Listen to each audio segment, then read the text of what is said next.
خوبصورت تھے، تو میں ایک جملے میں حضور کی خوبصورتی یوں بیان کر سکتا ہوں کہ اللہ نے 18,000 مخلوق بنائی اور ساری مخلوق کا حسن نچوڑ لیا جائے تو حضور علیہ السلام کی خوبصورتی کے حسن کا ایک حصہ قرار پائے۔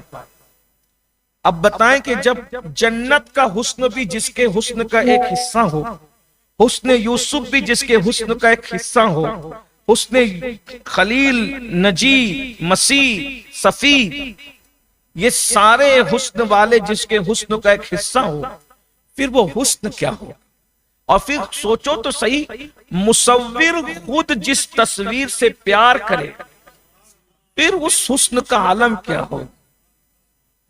اس حسن کا عالم کیا ہوگا اور اس حسن کی کیفیت کیا ہوگی؟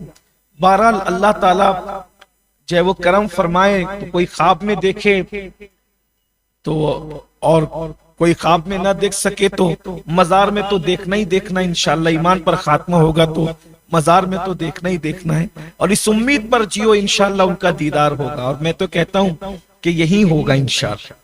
زمین کے اندر کا انتظار تو اپنی جگہ ہے، زمین کے اوپر ہوگا۔ کوئی ان سے عشق کرے، کوئی ان سے محبت کرے، وہ تو ہیں۔ امام فرماتے ہیں مٹ جائے یہ خودی تو وہ جلوہ کہاں نہیں۔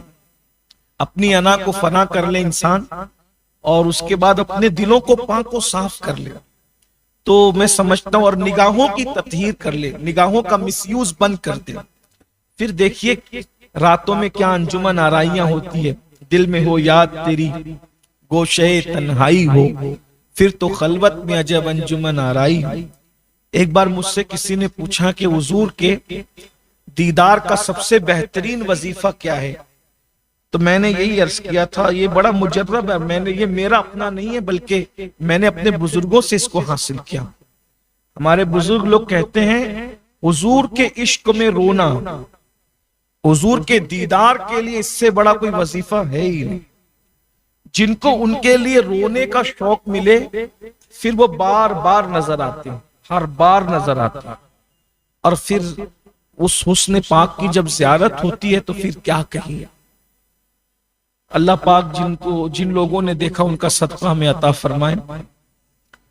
ایک خاص بات ہے، صوفیہ کہتے ہیں کہ جو خواب میں بھی ان کو دیکھ لیتا ہے بند آنکھوں سے تو اللہ اس کی آنکھوں میں ایسی چمک عطا کرتا ہے کہ اور آنکھیں اور اس آنکھوں کی چمک کو دیکھ کر کے آپ اندازہ کر سکتے ہیں کہ یہ آنکھیں کسی کو دیکھ چکی ہیں۔ بس اتنی بات ہے، اس سے زیادہ اور کیا کہیں۔ یعنی اور آنکھوں میں اور اس آنکھوں میں اللہ فرق پیدا کر دے۔ اب یہاں ایک جملہ کا اضافہ کر دیتا ہوں، جب بند آنکھوں سے دیکھنے والوں کی آنکھوں کا یہ عالم ہے تو جن صحابہ نے کھلی آنکھوں سے دیکھا ہوگا ان صحابہ کی شان کا عالم کیا؟ جو آنکھیں بند کر کے دیکھے اس کی آنکھوں میں یہ چمک ہے جنہوں نے کھلی آنکھوں سے دیکھا۔ اور آج افسوس کا مقام ہے کہ لوگ یوٹیوب پر بیٹھ کر صحابہ کو گالیاں دے رہے ہیں، صحابہ کی بے ادبیاں کر رہے ہیں۔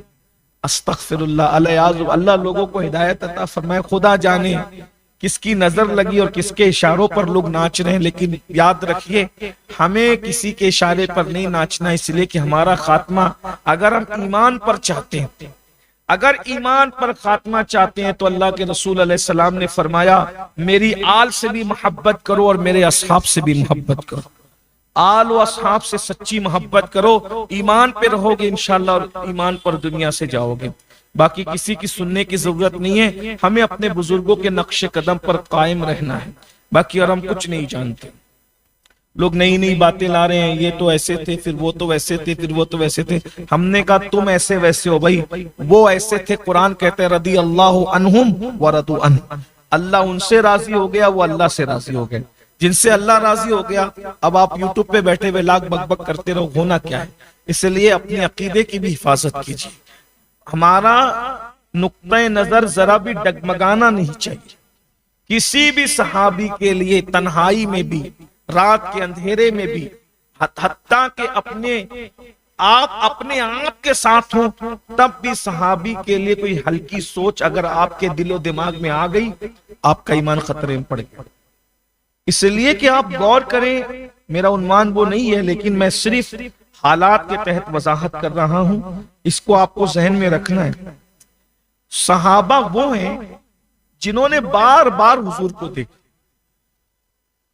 ایک نظر کوئی دیکھ لے تو اس کا کوئی ثانی نہیں ہو سکتا، تو جنہوں نے بار بار دیکھا. اور قرآن ان کے لیے ناطق ہے، رضی اللہ عنہم ورضوا عنہ، اللہ ان سے راضی ہو گیا. ہونے والا نہیں ہے، ہوگا نہیں، ہو گیا، اور وہ اللہ سے راضی. یہ وہ لوگ ہیں بھائی. قرآن ان کے لیے کیا کہتا ہے؟ وَالْعَادِيَاتِ دَبْحًا فَالْمُورِيَاتِ قَدْحًا فَالْمُغِيرَاتِ صُبْحًا.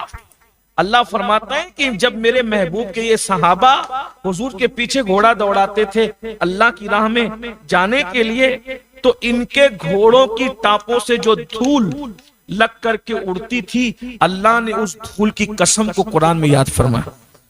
جن کے گھوڑوں کی ٹاپ سے لگنے والی دھول کی یہ شان ہے، تو پھر ان کے گھوڑوں کے قدموں کی شان کیا ہوگی؟ اور پھر ان کے گھوڑوں کے قدموں کا یہ عالم ہے، تو پھر ان کے وجود ناز کا عالم کیا ہوگا؟ بہت افسوس کے ساتھ کہنا پڑتا ہے آج کل ہمیں یہ ثابت کرنا پڑ رہا ہے کہ صحابہ جنتی ہیں. نادان ہوئے، پاگل ہوئے ہو.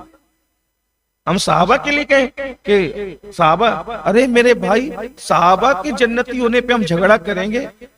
ہر مومن جنتی ہے. آقا فرماتے ہیں من قال لا الہ الا اللہ فدخل الجنہ. ارے جس نے شہزاد کے ہاتھ میں کلمہ پڑھا وہ بھی جنتی، جس نے مفتی صاحب کے ہاتھ میں کلمہ پڑھا وہ بھی جنتی، جس نے امام صاحب کے ہاتھ میں کلمہ پڑھا وہ بھی جنتی، اور جس نے کلمہ لانے والے کے ہاتھ میں کلمہ پڑھا وہ جنتی نہیں ہے. کیا لوگ بک رہے ہیں؟ ان کے جنتی ہونے پہ بحث کر رہے، شک کر رہے ہیں. بلکہ استغفر اللہ، یہاں تک باتیں کہی جا رہی ہے کہ کیا وہ جنتی ہے. میں نے کہا ارے جنت چھوٹی ہے. اب ہم سے سنو صحابہ کی شان. جنت چھوٹی ہے، اللہ نے صحابہ کو اس سے بڑی چیز عطا کی. جنت بہت چھوٹی ہے، جنت تو ہر مومن کو ملے گی. ارے جنت تو اس کو بھی ملے گی، جنت تو اس کو بھی ملے گی جس کے دل میں ذرہ برابر ایمان ہے. بلکہ اللہ کے رسول نے تو یہاں تک فرمایا، ترجمہ نہیں کروں گا ورنہ لوگ بگڑنے کا خوف ہے. آقا فرماتے ہیں وَإِن زَنَا وَإِن سَرَقَ، جنت تو اس کو بھی ملے گی. وَإِن زَنَا وَإِن سَرَقَ، حضرت سعد جیسے بندے کو ہوا، انہوں نے کہا وَإِن زَنَا وَإِن سَرَقَ، اس کو بھی جنت ملے گی. وَإِن زَنَا وَإِن سَرَقَ، ہاں اس کو بھی جنت ملے گی. وَإِن زَنَا وَإِن سَرَقَ، وَإِن زَنَا وَإِن سَرَقَ، ہاں وَإِن زَنَا وَإِن سَرَقَ. وہ بات کرتے رہے. حضور نے میں تیری ناک کھا کے آلود ہو، اگر اللہ سرقہ کرنے والے اور دوسرے وہ بندے کو اگر جنت دیتا ایمان کی وجہ سے، تو تیرا کیا بگڑتا ہے؟ جب عام مسلمان کے لیے وَإِن زَنَا وَإِن سَرَقَ کے باوجود حضور کہہ رہے ہیں کہ اس کے دل میں ذرہ برابر ایمان ہے تو بھی وہ جنتی ہے.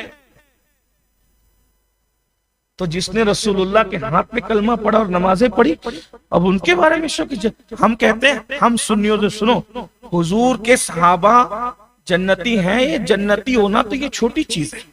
صحابہ کو اللہ نے اس سے بڑی چیز عطا کی. جنت سے بڑی، جنت سے بڑی بھی کوئی چیز ہے؟ ہاں ہے. کیا چیز ہے؟ سنو. اللہ فرماتا ہے رضی اللہ عنہم ورضوا عنہ، اللہ ان سے راضی ہو گیا، وہ اللہ سے. یہ اللہ کی رضا جنت سے بڑی ہے، کیونکہ قرآن کہتا ہے وَرِضْوَانٌ مِّنَ اللَّهِ أَكْبَرُ، اللہ کی رضا سے بڑی کوئی چیز ہے ہی نہیں. تو جب اللہ نے ان کو رضا دے دی تو جنت تو وہ چھوٹی سی چیز ہے. بھائی جنت میں تو وہ بھی جائے گا جو اصحاب کہف کا کتا ہے. کہ کون لوگ ہیں یہ جو صحابہ کے جنتی ہونے پہ شک کر رہے ہیں؟ یہ پاگل ہوئے ہیں کیا؟ ارے جب اصحاب کہف کی چوکھٹ میں بیٹھنے والا کتا جنت میں جائے گا تو میرے نبی کے صحابہ جنت میں نہیں جائیں گے؟ کیا بات! تو تم نے اصحاب کہف کو مانا، حضور کی عظمت نہیں جانی تم نے. اصحاب کہف کون ہے بھائی؟ اصحاب کہف یہ میرے نبی کے غلاموں کے غلام ہیں.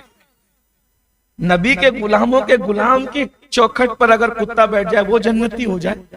اور میرے نبی کے اصحاب تیرے چاروں ہمدم ہے، یک جان یک دل، ابو بکر فاروق عثمان علی ہے، تن من دھن تیرے قدم پر وارے، کیا نصیبیں ہیں تیرے بھائی تیرے یاروں کے. تو اس لیے لوگ اپنا دماغ نہ لڑائیں، نہ لگائیں، نہ لڑائیں، اور الجھانے والوں کے چکر میں نہ پڑیں.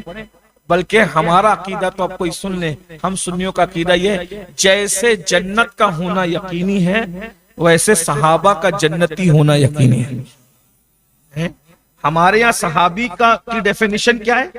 جو ایمان کی حالت میں حضور کو دیکھے اور ایمان ہی پر دنیا سے چلا گیا وہ صحابی ہے۔ تو بھائی جو ایمان پہ دنیا سے جائے گا اس کا تو جنت میں جانا یقین، عام مومن بھی ایمان پہ دنیا سے جائے گا تو اس کا جنت میں جانا یقینی ہے۔ تو صحابی تو ہوتا وہی کہ جو ایمان کی حالت میں دیکھے اور ایمان لے کر دنیا سے جائے تو وہ جنتی ہے کہ نہیں ہے جنتی؟ بلکہ ہم تو کہتے ہیں جیسے جنت کا ہونا یقینی ہے ویسے صحابہ کا جنتی ہونا یقینی ہے۔ کسی نے کہا اتنا یقینی جنتی کیسے ہو گئے؟ میں نے کہا جس قرآن نے جنت بتایا اسی قرآن نے صحابہ کو جنتی بتایا۔ ایک ہی قرآن کی زبان ہے، جب قرآن کے کہنے پہ ہم نے جنت کو مانا، صحابی کو بھی قرآن نے جنتی کا کیا کہا؟ وَقُلًّا وَعَدَ اللَّهُ الْحُسْنَى، ہم نے ان کے ساتھ جنت کا، حسنہ سے مراد مفسرین کہتے ہیں جنت کا وعدہ کر لیا۔ تو لوگ باتیں کرتے ہیں، لوگوں کی باتیں چھوڑیے۔